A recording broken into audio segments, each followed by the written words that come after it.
फैसला जनता ने देना है और छत्तीस बिरादरी की जनता देगी कि नारनौंद का विकास कौन कर सकता है। जनता का प्यार तो 2019 में भी आपके साथ था, लेकिन जिस तरीके से आपने भी माना कि अपनों ने साजिश कर दी थी और कहीं ना कहीं आप चुनाव हार गए थे, रामकुमार गौतम को लेकर ये भी कयास है, ऐसा नहीं लग रहा कि फिर से बड़ी ताकतें अपने काम में लग गई है कैप्टन को हराने के लिए? लोग महसूस कर रहे हैं कि 5 साल पहले कहीं ना कहीं चूक हो गई और नारनौंद के 5 साल बहुत बड़ा जो विकास की संभावनाएं थी वो संभावनाओं पर काम नहीं हो पाया, अमल नहीं हो पाया। 10 साल हरियाणा की सरकार रहते हुए खिलाड़ियों को ठगने का काम उन्होंने किया। खिलाड़ियों को दर दर की ठोकरें खा करके, अदालतों के चक्कर काट करके, अदालतों से आदेश ले करके उनको सरकारी नौकरियां प्राप्त करनी पड़ी। राज्यसभा तो घिसे पिटे लोगों के लिए, ये भूपेंद्र सिंह हुड्डा साहब कहा करते थे कि कैप्टन मंजू कहीं ना कहीं नारनौंद को लेकर हार का डर है उनको, और वो कहीं ना कहीं कभी जींद में सर्वे करा रहे हैं, कभी बरौड़ा में सर्वे करा रहे हैं। कितनी सच्चाई इन बातों में? अब नारनौंद अपना पिछला 5 साल का बकाया भी सूद समेत वसूलना चाहता है। 5 साल का बकाया भी सूद समेत वसूलना चाहता है। उसी प्रकार से जैसे बिना मांगे विकास मिला था, आने वाले 5 साल में बिना मांगे नौजवानों को रोजगार देने का काम अभिमन्यु करने वाला है।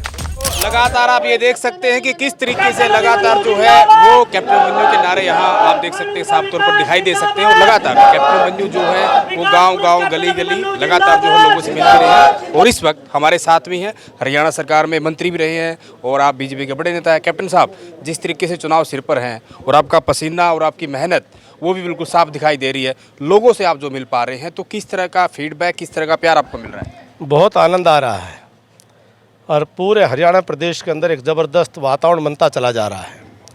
हरियाणा की जनता ने, छत्तीस बिरादरी ने, सर्व समाज ने, पंचकुला से लेकर पलवल तक सभी क्षेत्रों ने, सभी वर्गों ने संकल्प कर लिया है कि तीसरी बार भारतीय जनता पार्टी की सरकार हरियाणा प्रदेश में बनाएंगे। और नारनौंद की जो सरदारी मैं गांव-गांव के अंदर जा रहा हूं, गरीब से गरीब घर के अंदर मुझे जाने का अवसर मिल रहा है। मेरा परिवार है, ये नारनौंद का एक एक घर, ये हमारा पारिवारिक संबंध है। हमारा सुख दुख का आपस में नाता है, हमारा आपस में प्यार प्रेम दुलार आपस में है। और जिस प्रकार से हम जा रहे हैं, लोग महसूस कर रहे हैं कि 5 साल पहले कहीं ना कहीं चूक हो गई और नारनौंद के 5 साल बहुत बड़ा जो विकास की संभावनाएं थी वो संभावनाओं पर काम नहीं हो पाया, अमल नहीं हो पाया। अब नारनौंद अपना पिछला 5 साल का बकाया भी सूद समेत वसूलना चाहता है और अब नारनौंद के लोग निश्चित तौर पर कमल के फूल को खिलाने का काम करेंगे और एक एक आदमी के मन में संकल्प दिखाई दे रहा है। कैप्टन साहब, जहां आप लगातार कहेंगे तीसरी बार प्रदेश में सरकार बनाने के लिए आश्वस्त है, वही मैं कांग्रेस की बात करूं, जिस तरह के लोकसभा के परिणाम आए वो भी कहने की पूर्ण रूप से आश्वस्त हैं। 70+ की बात कर रहे हैं, 80+ की बात कर रहे हैं कि पूर्ण बहुमत के साथ इस बार कांग्रेस की सरकार बनने जा रही है। उनकी गलत फहमियाँ हैं। चूहे को मिली हल्दी की गांठ, पंसारी बन बैठा।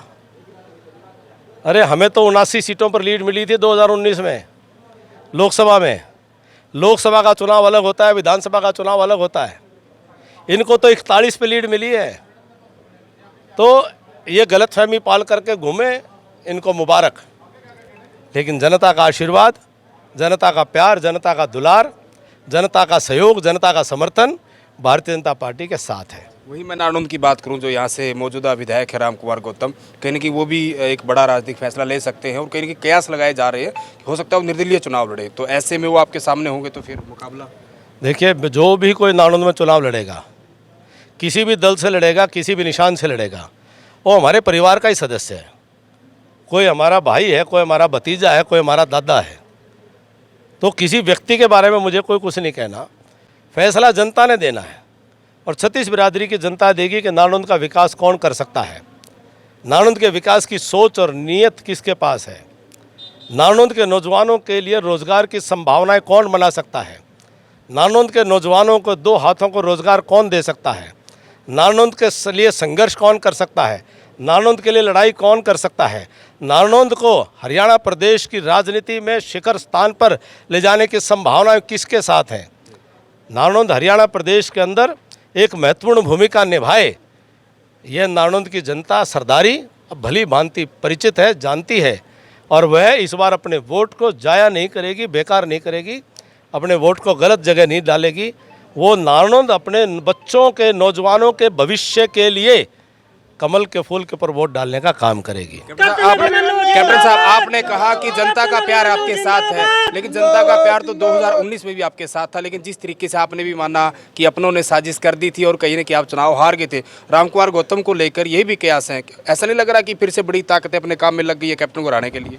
देखिए, वो मेरे आदरणीय हैं, मैं उनके लिए कुछ नहीं कहूँगा, लेकिन नारनौंद की जनता इस बार पूरी तरह से सजग है, सचेत है, सावधान है। नारनौंद की जनता जानती है कि उनके साथ अनेकों प्रकार के षड्यंत्र हो सकते हैं, उनके साथ छल हो सकता है, उनके साथ कपट हो सकता है, उनके साथ प्रपंच हो सकता है। नारनौंद की जनता अपने वोट को बंटने नहीं देगी।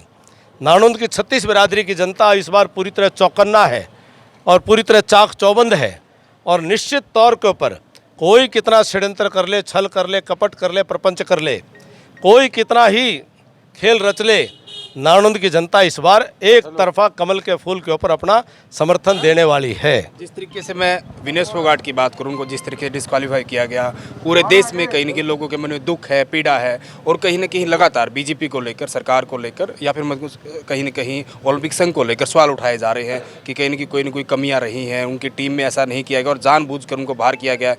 वहीं मैं पूर्व मुख्यमंत्री भूपेंद्र सिंह हुड्डा की बात करूँ, उन्होंने तो ऐलान भी कर दिया कि अगर हमारे पास नंबर होते तो विनेश फोगाट को राज्यसभा भेज देते। देखिए, खेल के मैदान के अपने नियम होते हैं और खेल कायदे कानूनों से खेला जाता है। दुर्भाग्यवश हमारी बहुत ही बहादुर बेटी विनेश ने बहुत ज़बरदस्त कुश्ती लड़ करके और वह गोल्ड जीतने की संभावना लेकर के वो मैदान में पहुंची, और बहुत प्रयास के बावजूद उस बेटी ने जो संभव हो सकता था देश के लिए किया। उस बेटी ने अपने लिए नहीं, इस देश को गोल्ड मेडल दिलाने के लिए किया, और दुर्भाग्य से वो उसका वज़न ज़्यादा निकला, जिसकी अपील ओलंपिक एसोसिएशन ने की हुई है, और हम उम्मीद करते हैं कि उसका कोई सुखद परिणाम भी आ जाए। और पूरी तरह से जो ओलंपिक संघ के जो अधिकारी हैं, उन सब ने जो अपना संभव है उनके स्टाफ के साथ, जो उनका अपना स्टाफ भी रहा, पूरा उसको सहयोग भी दिया है। और हम ये उम्मीद करते हैं कि हमारी बेटी विनेश को न्याय मिलेगा और भारतवर्ष को भी न्याय मिलेगा। जहाँ तक भूपेंद्र सिंह हुड्डा साहब की बात है, वो बाज नहीं आते, वो झूठा प्रचार करने से बाज नहीं आते। 10 साल हरियाणा की सरकार रहते हुए खिलाड़ियों को ठगने का काम उन्होंने किया। खिलाड़ियों को दर दर की ठोकरें खा करके, अदालतों के चक्कर काट करके, अदालतों से आदेश ले करके उनको सरकारी नौकरियां प्राप्त करनी पड़ी। इसमें गीता फोगाट हो और कई खिलाड़ी, उनकी सरकार के कार्यकाल में खिलाड़ियों को जो सम्मान उनकी अपनी नीति के अनुसार मिलना था, 100 करोड़ रुपए के करीब वो सम्मान बकाया छोड़ करके गए, खिलाड़ियों को दे करके नहीं गए। भाजपा की सरकार आते ही वर्ष 2014 के दिसंबर महीने में मुख्यमंत्री श्रीमान मनोहर लाल जी के नेतृत्व में, खेल मंत्री हमारे अनिल विज जी के नेतृत्व में, और वित्त मंत्री आपके भाई के होते हुए 100 करोड़ रुपए एक ही दिन खिलाड़ियों को हमने देने का काम चंडीगढ़ में किया था, जो कि हुड्डा सरकार के कार्यकाल की बकाया राशि थी, 4 साल से नहीं दी गई थी। खिलाड़ियों के लिए कोई स्पष्ट नीति का अभाव था। वो अपनी मन मर्जी से अंधा माटे रेवड़ी, जिसको दे जिसको ना दे वाला खेल चलाते थे। एक नीति के साथ में जो काम किया है भारतीय जनता पार्टी सरकार ने किया है। अगर वो आज कहते हैं राज्यसभा MP बनाने की बात, उनको सोच लेना चाहिए। इतने बड़े नेता हैं, इतने बड़े आदमी हैं कि राज्यसभा में, संसद में जाने के लिए 30 साल की उम्र चाहिए। हमारी बेटी 29 साल की अभी, और उनके पास जब बहुमत होता था, जब तक कांग्रेस के नेताओं को, गरीब और दलित वर्ग से जुड़े हुए नेताओं को राज्यसभा में भेजने की बजाय उनको लाठियां मार करके उनको पार्टी से भी दरकिनार करने की साजिशें की गई, और अपने बेट लाडले को राज्यसभा में भेजने का काम किया। जो ये कहा करते थे, यही हुड्डा साहब कहा करते थे कि राज्यसभा तो घिसे पिटे लोगों के लिए, ये भूपेंद्र सिंह हुड्डा साहब कहा करते थे। और आज इस तरह की बातें कर रहे हैं कि अगर उनको देना होता तब खिलाड़ियों को क्यों नहीं दिया? खिलाड़ियों को उनका जो हक था, वो वाजिब हक था, वही नहीं दिया। ये केवल घड़ियाली आंसू, केवल झूठ, केवल लोगों को बहकाना, केवल लोगों को एक तरह से घुमा फिरा करके गुमराह करने की बात करना, इनका कोई भी हरियाणा प्रदेश के लिए ईमानदारी से कार्यक्रम नहीं है। ये तो जो आज यात्रा भी कर रहे हैं, ये यात्रा हरियाणा प्रदेश के अंदर, ये हरियाणा को देने के लिए नहीं कर रहे हैं। हरियाणा को जो ईमानदारी से बिना खर्ची बिना पर्ची जो मिल रहा है, ये उसको छीनने के लिए घूम रहे हैं, ये उसको देने के लिए नहीं आए हैं, ये छीनने के लिए आए हैं। तो ऐसे लोग ये हरियाणा को देने के लिए नहीं घूम रहे साहब, ये हरियाणा से छीनने के लिए आए हुए हैं।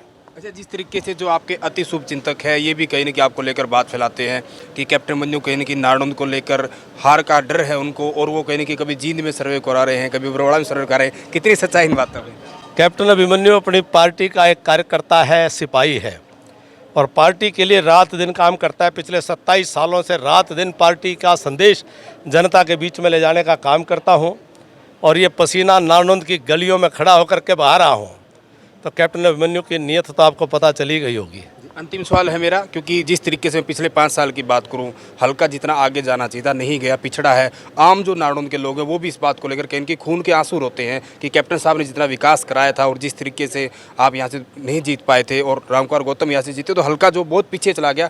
कैप्टन मंजू को फिर से नारनौंद की जनता आशीर्वाद देती है, तो क्या कुछ ऐसे बड़े काम जो कराना चाहेंगे? देखिए, 3 लाख लोगों का दर्द अपने सीने में छुपाए फिरता हूँ, अपने सीने में दबा करके। मेरे नारनौंद हल्के का मेरा परिवार 3 लाख से अधिक मेरा ये लोगों का परिवार है, 36 बिरादरी का परिवार है, जो विकास से पिछले 5 साल में वंचित होने को मजबूर होना पड़ा, विवश होना पड़ा। वो दर्द जहाँ एक एक व्यक्ति का है, और उन 3 लाख से अधिक लोगों का दर्द मेरे सीने में भी है। निश्चित तौर पर आने वाले समय में जनता ने मन बना लिया है कि कमल का फूल नारनौंद से खिलेगा। हम सूद समेत अपने इलाके के विकास की कमी को पूरा करेंगे, और विकास के साथ साथ सबसे ज़्यादा महत्वपूर्ण अगले 5 सालों में हम अपने क्षेत्र के प्रत्येक नौजवान के दोनों हाथों को रोज़गार देने की संभावनाओं पर काम करेंगे, और हर व्यक्ति को, हर नौजवान के 2 हाथों को रोज़गार मिले। उसी प्रकार से जैसे बिना मांगे विकास मिला था, आने वाले 5 साल में बिना मांगे नौजवानों को रोज़गार देने का काम अभिमन्यु करने वाला है। शुक्रिया कैप्टन साहब बातचीत करने के लिए। तो ये थे बीजेपी के वरिष्ठ नेता कैप्टन अभिमन्यु। उनका साफ तौर पर कहना है कि नारनौंद की जो जनता है, जो नारनौंद जिस तरीके से 5 साल जो पीछे गया है, और अगली बार इनको जैसे मौका मिलता है तो सूद समेत पहले की जो कमी है उस सारी कमियों को पूरा कर देंगे। और कैप्टन अभिमन्यु लगातार जो यहाँ से जिस तरीके से जनता का इनको सहयोग और प्यार मिल रहा है, तो ये पूर्ण रूप से जीत को लेकर आश्वस्त है। लेकिन आखिर आपको क्या लगता है, आप जनता है, इस बार नारनौंद से कौन विधायक बनने वाला है? खुलकर कमेंट करें और वीडियो को ज़्यादा से ज़्यादा शेयर करें।